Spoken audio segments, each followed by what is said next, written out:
నుంచి మన అభ్యర్థి పి మురళి గెలుపు కోసం అహర్నిశలు కృషి చేస్తున్నాం. మన కళాకారులు మన గళంతో ఈ జరుగుతున్న అన్యాయాల్ని అక్రమాల్ని అందరికీ చేరే విధంగా వినిపిస్తున్న వాళ్ళందరూ కూడా మొట్టమొదట నేను అభినందనలు ధన్యవాదాలు తెలియజేస్తున్నాను.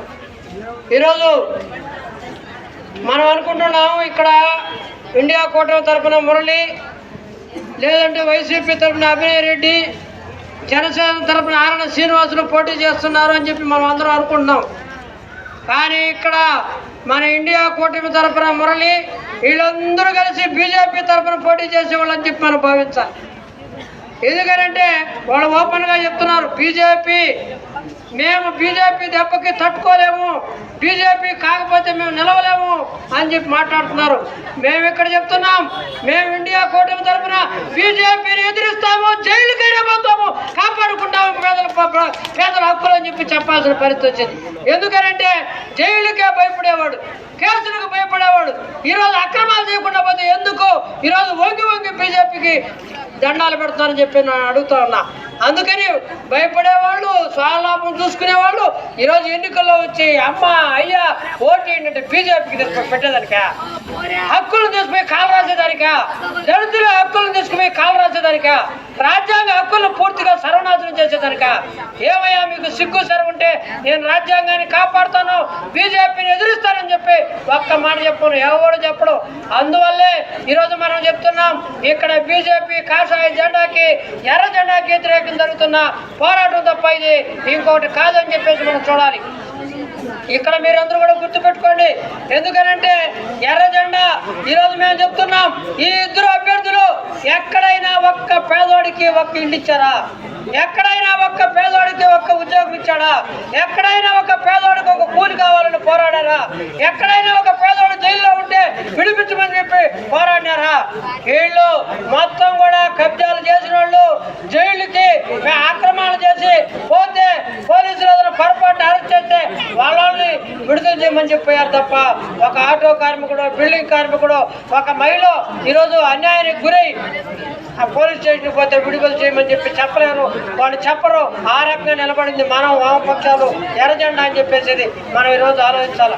ఈ తిరుపతి నగరంలో నేను చెప్తున్నా, వీళ్ళు కొట్లాడుతున్నారు, వాళ్ళు దౌర్జన్యం చేస్తున్నారు, వీళ్ళు దౌర్జన్యం చేస్తారు, ఒకరికొకరు మాట్లాడుకుని ప్రజా సమస్యలు పూర్తిగా వదిలేస్తున్నారు.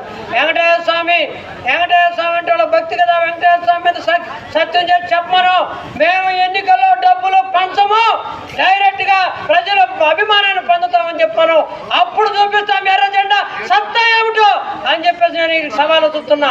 అందువల్ల డబ్బులు తీసుకొని డబ్బులకు ఎర చూపి ప్రజల బలహీనతల మీద ఈరోజు ఓట్లు సంపాదించండి. ఏళ్ళది ఒక బతికేనా, వేళది ఒక బతికేనా, సందుల్లో గొంతుల్లో పందుల వల్ల కుక్కల వల్ల ఏళ్ళది ఒక బతికేనా అని చెప్పి అడగాల్సిన రోజు మనకు వచ్చింది. అందువల్ల మేము కోరుతున్నాం, మాతో పోటీ పడాలంటే మీరు డబ్బులు లేకుండా రండి, మాతో పోటీ పడాలంటే మీరు ప్రచారానికి ఇక్కడ ఎంతమంది వచ్చారు, మేము పైసా ఇవ్వాలా, వాళ్ళ దగ్గర డబ్బులు అడుగుతున్నాం, మా వాళ్ళే మాకు డబ్బు ఇచ్చి ప్రచారాన్ని చేస్తున్నారు. కానీ మీరు ఒక్క మనిషిని ఈ తిరుపతి పట్టణంలో ఒక్క మనిషిని డబ్బు లేకుండా ప్రచారానికి తిప్పుకోగలరా అని చెప్పి నేను అడుగుతున్నా. ఎవడు అక్కడ కూడా రాడు, అందరికీ లిస్టులు వేసి రండమ్మా రండి, 500 300 బిర్యానీ తీసుకోము. ఏమయ్యా మీకు ఈ గతి? ప్రజలకు మొత్తం లాక్కొని తిని ఆ డబ్బులంతా ఈరోజు తీసుకొచ్చి చేస్తున్నారు తప్ప, అంటే మీరు తినడానికి సిద్ధమవుతున్నారు. ప్రజలు ఆలోచించండి, మనకి ఇస్తున్నారంటే మన దగ్గర నుంచి ఎంత కొట్టేస్తారో చూడండి. ఇది ఒక పెద్ద లాభసాటి వ్యాపారం. అన్ని వ్యాపారాల కన్నా బ్రహ్మాండమైన 10 రూపాయలు పెడితే 10,000 రూపాయలు సంపాదించే వ్యాపారం లాగా ఈరోజు ప్రజలను పిప్పు చేసేదానికి ఈరోజు ప్రయత్నం చేస్తారు. నేను అడుగుతున్నా, కాంట్రాక్ట్ వర్కర్స్ తిరుపతి దేవస్థానంలో 20,000 మంది పనిచేస్తారు, వాళ్ళందరినీ పర్మనెంట్ చేస్తానని చెప్పగలరా మీరు? వాళ్ళందరికీ నేను పర్మనెంట్ చేస్తానని చెప్పగలరా? పోయినసారి జగన్మోహన్ రెడ్డి చెప్పి తోక ముడిచేశాడు, అంతకుముందు చంద్రబాబు నాయుడు చెప్పి తోక ముడిచేశాడు, మీరైనా ఈరోజు చెప్పగలరంటే ధైర్యం లేదు వాళ్ళకి. ఈరోజు మేము అడుగుతున్నాం, కాంట్రాక్ట్ వర్కర్లు అన్ని వాటిలో ఉన్నారు, వాళ్ళందరికీ పర్మనెంట్ చేయమని మీరు చేయలేరు, వాళ్ళు చేయలేరు. నేను అడుగుతున్నా, ఈరోజు అందరికీ 1 సెంట్ అని చెప్పి ఏడో చిందేపల్లిలోనూ సుదూర ప్రాంతాలకు తరలించారు. ఎర్ర జెండా వస్తే తిరుపతి చుట్టుపక్కల ఉన్న భూములను మేము ఇళ్ల స్థలాలు ఇస్తాము, మీరు ఆ మాట చెప్పగలరా నేను అడుగుతున్నా. మేము అక్కడే వాళ్ళకి ఇళ్ల స్థలాలు ఇస్తాం, పేదలకు అనుకూలంగా ఇక్కడ లెనిన్ నగర్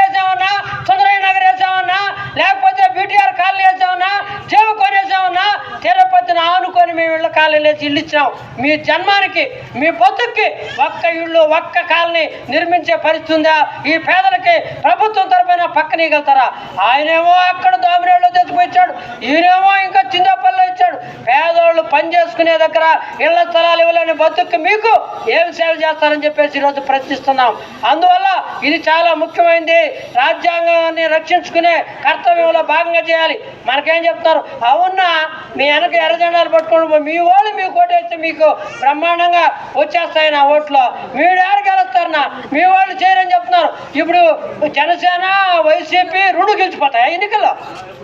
ఏమయ్యా చెప్పేదానికి సిగ్గు సరం ఉండబల్లా? బలం చూపిస్తాం, గెలిస్తే మీ తరఫున అసెంబ్లీలో పోరాడతాం, గెలవకపోతే ప్రజా మద్దతు ఇంత ఉంది మాకని చెప్పి ఇక్కడ వీధుల్లో పోరాడతాం. అందువల్ల మన ఓటు వీధుల్లో పోరాడడానికి, మన ఓటు ఈ అన్యాయాన్ని ఎదిరించేదానికి అనే పద్ధతుల్లో మీరందరూ కూడా చెప్పండి సమాధానం. మా అభ్యర్థికి వేసే ప్రతి ఒక్క ఓటు 10 లక్షలతో 10 పోరాటాలతో సమానం అని చెప్పే పద్ధతిలో మనం చెప్పి మురళికి కంకి కొడవల గుర్తు మీద ఓట్లు వేసేదానికి మనందరం కూడా సన్నిధం చేయాలా. ప్రతి కాలనీ ఇక్కడికి వచ్చిన మీరందరూ కూడా మీ కాలనీలో మీ యూనియన్లో ప్రతి ఒక్కరిని ఈ చైతన్యం తీసుకొచ్చే మన కరపత్రాలు మన బుక్లెట్లు అందరికీ ఇచ్చి చైతన్యం ద్వారా ఎదుర్కొందాం. డబ్బు ద్వారా మనం ఎదుర్కోలేం, వాళ్ళని ఇంకొక రకంగా మనం ఎదుర్కోలేం. లొంగిపోయి వాళ్ళు లొంగిపోతున్న వాళ్ళు మన తల ఎత్తుకొని తిరిగేవాళ్ళం. కాబట్టి లొంగిపోయే వాళ్ళు మరి తరిమి కొట్టాల్సిన అవసరం ఉంది. ఆ రూపంలో పేద ప్రజలైన మనం మనకు అండగా తోడుగా అనేక కాలాల్లో అనేక రోజుల్లో రాత్రనక పగలనక కష్టపడుతున్న మన అభ్యర్థి మురళి మన కంకి కొడవల గుర్తు మీద ఓటు వేసి గెలిపించాలని మీ అందరికీ విజ్ఞప్తి చేస్తూ సెలవు.